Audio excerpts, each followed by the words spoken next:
Apo, dalhin na natin lahat ng mga na-harvest nating gulay sa truck ni Don Pakundo. Sige po, Lolo. Don Pakundo, tapos na po lahat. Nakarga na sa truck. Magaling, eto na ang bayad nyo. Maraming salamat po, Don Pakundo. Salamat sa Diyos, Apo, hindi na tayo nahihirapan mag-deliver ng mga ani nating gulay. Opo, Lolo, kaya lang mababa ang bayad ni Don Pakundo sa atin. Okay lang yan, Apo. Kailangan din kasi ni Don Pakundo kumita, lalo na mahal na din ang krudo ngayon. Halos pang bayad na lang sa binhi, Lolo, ang natitira sa atin. Okay lang, Apo, alalahanin mo na lang yung nasa Kawikaan 17.1. Salamat sa Diyos, Lolo. Salamat sa Diyos, Apo. Siya, Apo, magpahinga ka na at maghanda para sa school mo.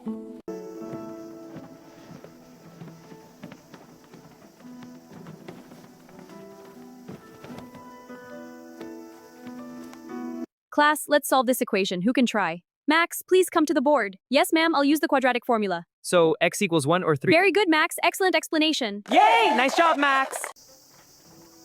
Hello, Max. Hi.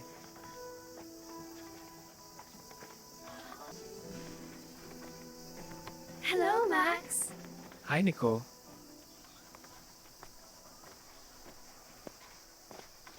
Sa klase at ang gwapo pa, girl. Oo nga. Toto yan. Sana mapansin niya tayo.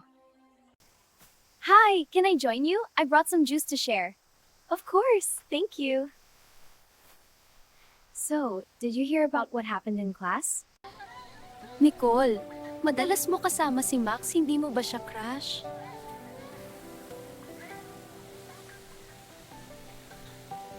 Oh, wala ba siyang nababanggit sa'yo na crush ng babae dito sa buong campus ng school natin? Wala naman nababanggit si Max sa akin, focus kasi mag-aral si Max at tumutulong sa lolo niya.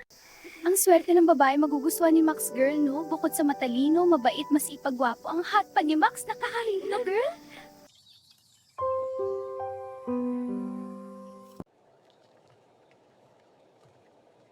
Ikaw pala yan, Nicole. Hi, Max.